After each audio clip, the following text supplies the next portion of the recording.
नमस्कार, स्वागत है आपके अपने चैनल 5G एजुकेशन में। आज हम बहुत ही महत्वपूर्ण 8th ग्रेड अभ्यास पुस्तिका भाषा भारती कक्षा 7 जो हमें सत्र 2024-25 हेतु राज्य शिक्षा केंद्र से बुक प्राप्त हुई है।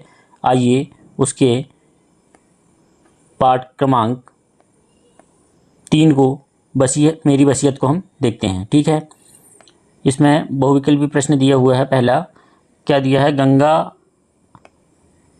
में अस्थियों का विसर्जन करने के पीछे नेहरू जी गंगा के प्रति मानता थी। क्या थी नेहरू जी की? मेरी भावना। सी इसका राइट आंसर आ जाएगा। नेक्स्ट प्रश्न है, नाकामयाबी शब्द का उपसर्ग है। क्या जाएगा नाकामयाबी शब्द में उपसर्ग? ना। ठीक है, उपसर्ग क्या है? शब्द के प्रारंभ में लगता है। ठीक है, नेक्स्ट है प्रश्न नंबर 3 देखते हैं। इलाहाबाद या प्रयागराज के पास बहने वाली नदी कौन सी है? गंगा नदी। तो डी इसका राइट आंसर हो जाएगा। मरने के बाद सबको जलाने की क्रिया दाह संस्कार कहलाती है, तो सी इसका राइट आंसर हो जाएगा।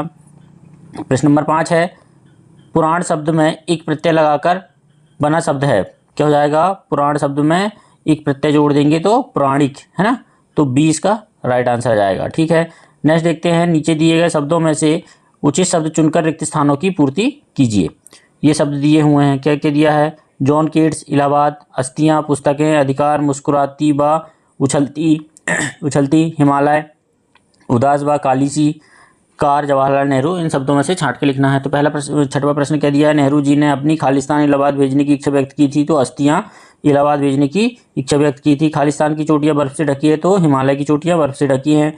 नेहरू जी के अनुसार सुबह के समय को गंगा नदी खालिस्तान मुस्कुराती व उछलती दिखाई देती है ना। भारत एक खोज नामक पुस्तक खालिस्तान ने लिखी थी, जवाहरलाल नेहरू जी ने लिखी थी। अनधिकार शब्द में से उपसर्ग हटाकर बनने वाला शब्द क्या हो जाएगा? अधिकार हो जाएगा अनधिकार से। ठीक है, नेक्स्ट देखते हैं। अति लघु उत्तरीय प्रश्न है, मेरी वसीयत पाठ के लेखक कौन है? तो मेरी वसीयत पाठ के लेखक पंडित जवाहरलाल नेहरू जी हैं। ठीक है, इस प्रकार आपको इसका आंसर लिखना है। नेक्स्ट देखते हैं।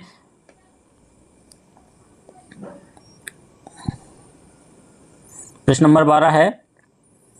क्या दिया हुआ है कि कामयाबी शब्द में ना उपसर्ग जोड़कर नाकामयाबी शब्द बना है। इसी तरह ना उपसर्ग जोड़कर कोई दो शब्द बनाना है ना। ना जोड़कर क्या बना है? ना समझ, है ना। ना जोड़ के क्या बना? ना काबिल। ना जोड़ के ना मुमकिन। ठीक है, इस प्रकार आपको बनाना है। नेक्स्ट देखते हैं। प्रश्न नंबर 13 दिया हुआ है। क्या दिया है? किसके बदले में कुछ भी दे पाना मुमकिन नहीं है, पाठ के आधार पर बताना है। तो प्रेम इतना कीमती चीज़ है कि इसके बदले कुछ भी दे पाना मुमकिन नहीं है। ठीक है, प्रश्न नंबर 14 देखते हैं कि फ़क्र और दरख्वास्त शब्द का हिंदी रूप बनाते हुए वाक्य में प्रयोग कीजिए। फ़क्र का मतलब गर्व होना, मुझे अपने देश पर फ़क्र है। दरख्वास्त का मतलब हो जाता है प्रार्थना या निवेदन। मैं पिकनिक पर जाने के लिए घर से दरख्वास्त करूँगा। ठीक है, लघु उत्तरीय प्रश्न है। प्रश्न नंबर 15, नेहरू जी ने अपनी अस्थियों के विषय में क्या भावना प्रकट की है? तो नेहरू जी ने अस्थियों का कुछ भाग एक मुट्ठी इलाहाबाद में गंगा में डाल दी जाए, जिससे कि वह उस महासागर में पहुंचे जिससे देश घिरा हुआ है। व शेष भाग खेतों पर डालने को कहा है, जिससे वह भारत की मिट्टी में मिल जाए व देश का अंग बन जाए। ठीक है, इस प्रकार उन्होंने अपनी भावना प्रकट की है। नेक्स्ट देखते हैं। प्रश्न नंबर 16, ना और नहीं का प्रयोग करते हुए दो वाक्य बनाकर लिखना है। तो ना वह नहीं तो पढ़ाई करता है ना। वह ना तो पढ़ाई करता है और ना ही खेलता है। नहीं का वाक्य में प्रयोग करना है, मुझे आज सैर करने नहीं जाना है। ठीक है, नेक्स्ट देखते हैं। अपने जिले एवं आसपास की किसी भी नदी पर 3 वाक्य लिखना है। तो बैनगंगा नदी पर लिख दी हमने। क्या यह नदी मुंडारा ग्राम से निकली है? यह नदी सिवनी से बालाघाट के आगे वर्धा नदी में मिल जाती है ना। वर्धा नदी में मिल जाती है। ठीक है, और क्या लिख सकते हैं? बैनगंगा नदी दक्षिण दिशा में प्रवाह करती है। ठीक है, इस प्रकार आप इसमें वाक्य लिख सकते हैं। प्रश्न नंबर 18 दिया है, नेहरू जी को गंगा नदी से लगाव था, यह पाठ के आधार पर अपने शब्दों में लिखिए। तो गंगा तो विशेषकर भारत की नदी है, जनता की प्रिय है, इससे लिपटी है ना। भारत की जाति स्मृतियाँ, उनकी आशाएं और उनके भय, उनके विजयगान, उनकी विजय और पराजय, सदा बदलती सदा बहती, फिर भी वही गंगा की गंगा, फिर भी वही गंगा की गंगा। इस प्रकार इसका उत्तर लिखना है। नेक्स्ट प्रश्न नंबर 19 दिया है, नेहरू जी पुरानी रीति रस्मों की जगह आधुनिक रीतियों के पक्षधर थे, क्यों? जवाहरलाल नेहरू जी की पुस्तक मेरी वसीयत में उन्होंने भारत को आधुनिक और प्रगतिशील बनाने पर जोर दिया है। उन्होंने पारंपरिक रीति रिवाजों की बजाय वैज्ञानिक सोच एवं तकनीकी विकास को प्राथमिकता दी है।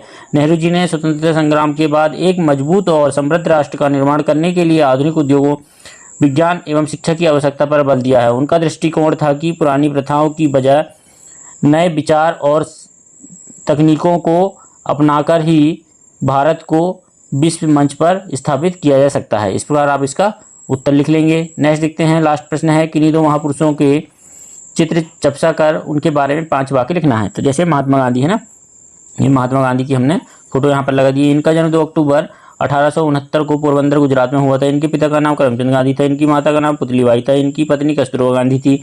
गांधी जी ने सत्याग्रह व आंदोलन के माध्यम से ब्रिटिश शासन का विरोध किया। इनकी मृत्यु 30 जनवरी 1948 को हुई थी। ठीक है, नेक्स्ट है सरदार वल्लभ भाई पटेल, है ना, ये उनकी फोटो है ना, लौह पुरुष सरदार वल्लभ भाई पटेल। इनका जन्म 31 अक्टूबर 1875 गुजरात में हुआ था। ये स्वतंत्रता संग्राम सेनानी थे। ये आज़ाद भारत के पहले गृह मंत्री थे। ठीक है, इनके पिताजी झवेरभाई तथा माता लाडवा देवी थी। इनके लौह पुरुष के नाम से भी इन्हें जाना जाता है। इन्हें लौह पुरुष के नाम से भी जाना जाता है। इस प्रकार वीडियो अच्छा लगा हो तो प्लीज़ हमारे वीडियो को सब्सक्राइब करना ना भूलें। धन्यवाद।